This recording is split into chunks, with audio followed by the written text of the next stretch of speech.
Now, this takes the cake in the same line that we're talking about uterus and cervix and so on for trans women, which is really a man identifying as a woman.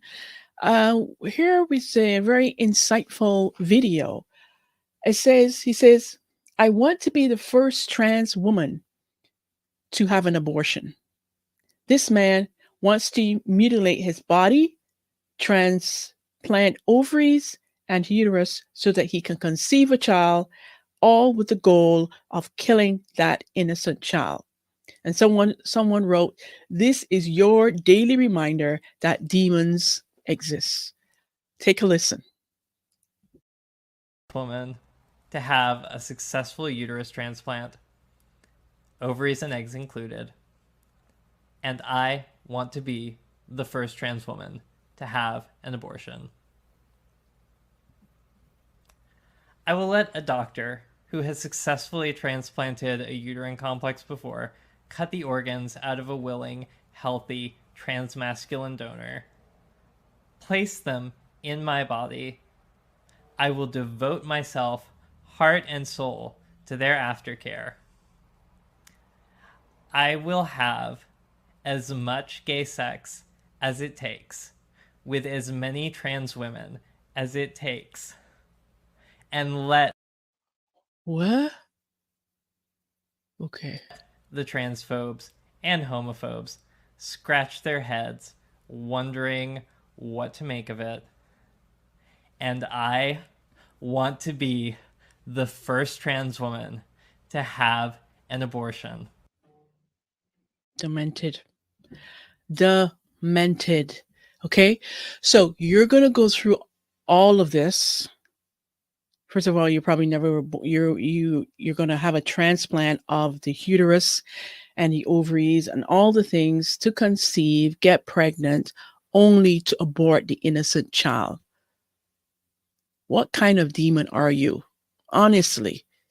And there's so many women who real women who have been created as female as God intended, who cannot conceive and have children and go through the lengths of operations and IVFs and all kind of surgeries just to have a baby because they want to start a family.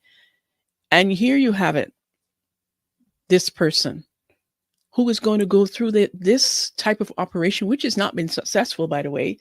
So according to Euronews.com, in early 2020, it was reported that a New Delhi based surgeon would soon attempt a uterine transplant in a transgender woman. So, this is a surgery that he is talking about.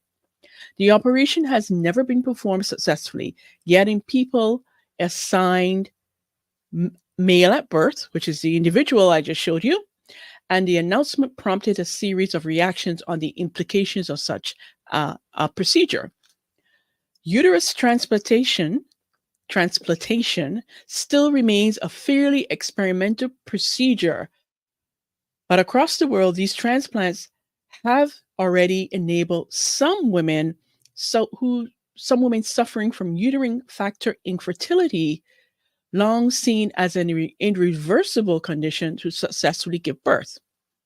Example of a woman who've experienced a uterine transplant is Amanda Goodell, who loved everything about being pregnant, including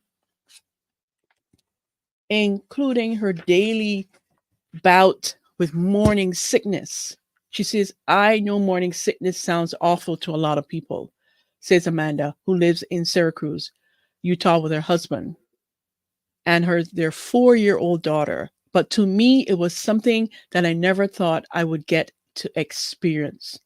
Now, Amanda was born without a uterus, which doctors discovered when she was 16 years old, after she hadn't yet got a menstrual period. So the condition is known as Mir-Rostovsky-Kuster-Horsta. I am sure I just butchered that name, but forgive me, syndrome.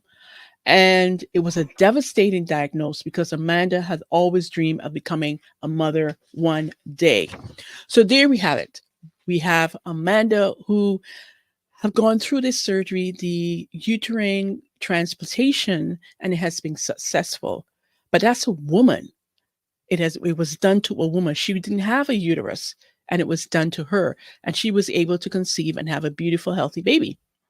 But on the other hand, we have the individual in the video before, who is a man, and he wants to have this procedure so he can become pregnant, have all kind of gay sex, as you heard him, and abort the baby because he wants to be famous. He wants to be famous as being the first trans woman to having an abortion. Let that sink into you. This world, there are many, many demons walking among